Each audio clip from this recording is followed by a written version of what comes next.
Hi guys! Level up tayo for today's video. Mag-try tayo ngayon ng international buffet dito sa Dubai South. Ang Jebel Ali Lakeview Hotel ay papuntang Abu Dhabi. Sa totoo lang guys, super late na po ng video na ito dahil sobrang busy po talaga namin. The video was taken last January 8 nung birthday ko po. Dito po kami nag-celebrate. And guess what? Super satisfied po kami dito sa restaurant na to. Napakasarap naman kanilang mga pagkain. At the same time, gumamit kami ng entertainer which is have buy one take one. So sulit diba? We dine at 81 Restaurant. O diba, pagpasok mo pa lang guys, super napakagalante, napaka-relaxing. Talagang napaka-social talaga ng ambience dito. Sa gitna niyan, meron pang nagla-live music, may nag-play pa ng violin. Madali ring makita ang restaurant kasi meron pong reception dyan sa unahan. Ang ganda ng mantel. Saan? Ito. O diba, naging inosente na naman kami. Oo nga, no, goma. At ito na nga, hindi na kami nagpaawat pa. Sinimulan na namin ang pagkuha ng mga pagkain. Nakakalula guys ang mga breads sila dito. Overloaded sa mga choices. At kung maraming breads, napakarami ring choices ng mga cheese dito. Iba't ibang klase talaga ng cheese makikita mo dito.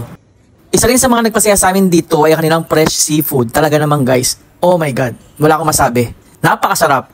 Hindi ako oaya pero I think pangatlong plate ko na ito.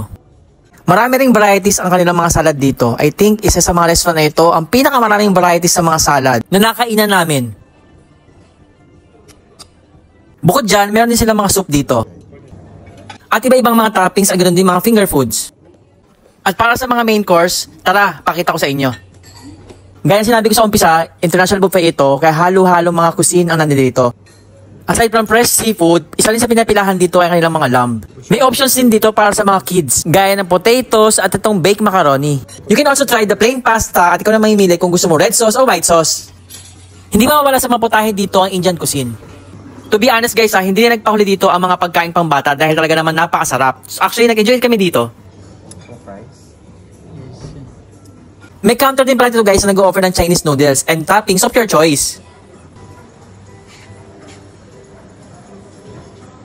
At ang favorite part ko, syempre, ang dessert. Nako guys, nalula talaga ako dito. Super nag-enjoy talaga ako dito. Childhood feels. Bilang mahilig sa mga sweets, para sa akin, heaven dito guys.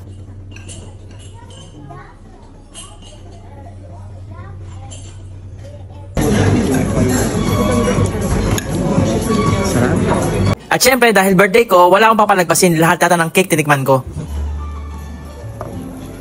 Gaya na sinabi ko sa inyo guys, it's a birthday celebration for us. Dito kami kumain. At ito na, may handang pa-surprise pa si RJ. Although galing yan sa restaurant, napaka-sweet pa rin. Happy birthday, happy birthday.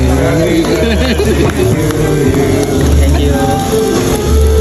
Wala na talaga akong masaya pa kundi thank you Lord for all the blessings and I'm looking forward sa dating pang 2024.